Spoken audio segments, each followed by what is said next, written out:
আর এই দ্বিতীয় দফা নির্বাচনের আগে তালিকায় ঝুলল 1468 জনের নাম। নির্বাচন কমিশনের তরফ থেকে তালিকা প্রকাশ করা হয়েছে, যা প্রকাশ করা হয়েছে ওয়েবসাইটে।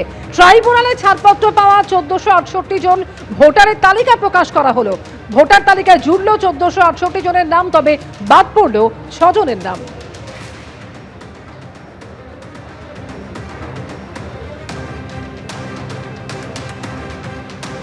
নিষ্পত্তি কত হয়েছে ওটা একাডেমিক এক্সারসাইজ আছে, ওটা আমরা দেখে নেব।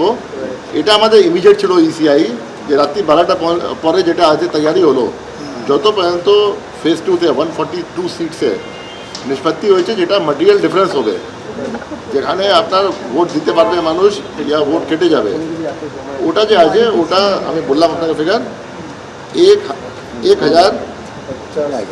1468 যেটা আছে, এটা আছে ইনক্লুশন, আর 6টা আছে ডিলিশন। প্রথম দফা নির্বাচনে রেকর্ড সংখ্যক ভোট পড়েছে। 15টা বুথেই ভোট পড়েছে 100%। খবর কমিশন সূত্রে প্রথম দফা নির্বাচনে 31,234টি বুথের মধ্যে শতাধিক বুথে ভোট পড়ল 99%। 182টি বুথে ভোট পড়েছে 99%। প্রথম দফা নির্বাচনে নন্দীগ্রামের একটি বুথে ভোট পড়েছে 99%। প্রথম দফায় মোট 44টি কেন্দ্রে 95%-এর বেশি ভোট পড়েছে। দিনহাটা, সিতাই, মাথাভাঙা, কালচিনি, নন্দীগ্রাম, শামশেরগঞ্জ, সুতি, রঘুনাথগঞ্জ বিধানসভায় প্রচুর ভোট পড়েছে। কমিশন সূত্রে এমনই খবর।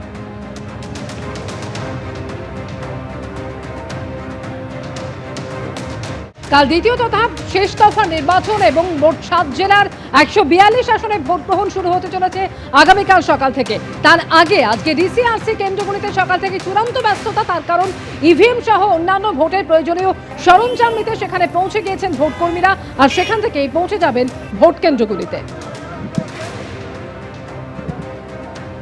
আর এবারের ভোটে বিশেষত্ব হলো বহুতলে ভোট কেন্দ্র। আনন্দপুরের আরবানা কমপ্লেক্সের মধ্যে তৈরি করা হয়েছে ভোট কেন্দ্র। ক্লাব হাউসের রুমে তৈরি করা হয়েছে এই ভোট কেন্দ্রটি, আর সেখানেই কড়া নিরাপত্তায় কেন্দ্রীয় বাহিনী। রাতপোহালি রাজ্যে বিধানসভা নির্বাচনের দ্বিতীয় তথা শেষ দফার ভোট। এবারের ভোটের সবচেয়ে বড় বিশেষত্ব হচ্ছে বহুতল আবাসনের মধ্যেই ভোট কেন্দ্র। আমরা আছি আরবানা আবাসনের মধ্যে। 7টা এইভাবে টাওয়ার আছে এবং সেই টাওয়ারের নিচে সুইমিং পুল, অপরূপ দৃশ্য। ঠিক তার পাশেই যে ক্লাব রুম বা ক্লাব ঘর, সেখানেই তৈরি হয়েছে এখানে ভোট কেন্দ্র।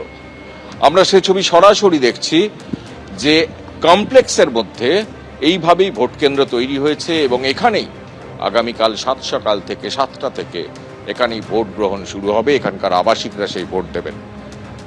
শুধু কলকাতার এই আবাসন নয়, কলকাতার শহরতলি একাধিক আবাসনে এইভাবেই কার্যত দুয়ারে ভোট কেন্দ্র প্রকল্পের মতো ভোট কেন্দ্র একদম এই আবাসনের ভেতরে তৈরি হয়েছে।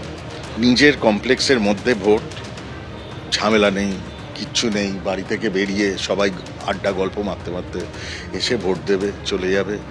তো এবং প্রথমবার সবাই খুব এক্সাইটেড। সেন্ট্রাল ফোর্স বা কেন্দ্রীয় বাহিনী তারা এসে উপস্থিত হয়েছে, ভোটকর্মীরাও এসে উপস্থিত হচ্ছেন এবং এই কেন্দ্রীয় বাহিনীর জওয়ানরা এইভাবে গোটা ভোট কেন্দ্রটাকে পাহারা দিচ্ছেন। এখানে যে ভোট কেন্দ্রটা তৈরি হয়েছে আমার ডান দিকে, সেই ভোট কেন্দ্রটা আসলে এখানকার ক্লাব হাউস। এখানে বিভিন্ন স্তরের যে রুমগুলো রয়েছে, সেই রুমে এইভাবে ভোট কেন্দ্র তৈরি হয়েছে।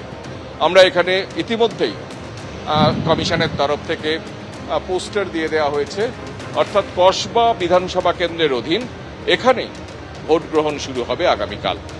এবং সেই ভোট গ্রহণ কেন্দ্রের 100 মিটারের মধ্যে কার্যত নিশ্চিদ্র নিরাপত্তার ব্যবস্থা করা হচ্ছে।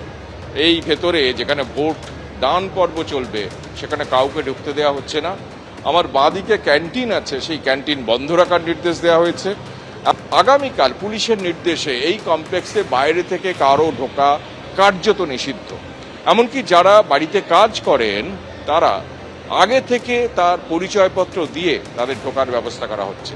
নিজের কমপ্লেক্স বলে কোনো রকম নিয়ম কানুনের তফাৎ হচ্ছে না অন্যান্য বাইরের ভোট কেন্দ্রের মতো। ক্যামেরায় শ্যামল জানার সঙ্গে কৃষ্ণেন্দু অধিকারী, এবিপি আনন্দ, কলকাতা। এবিপি আনন্দ, এগিয়ে থাকে, এগিয়ে রাখে।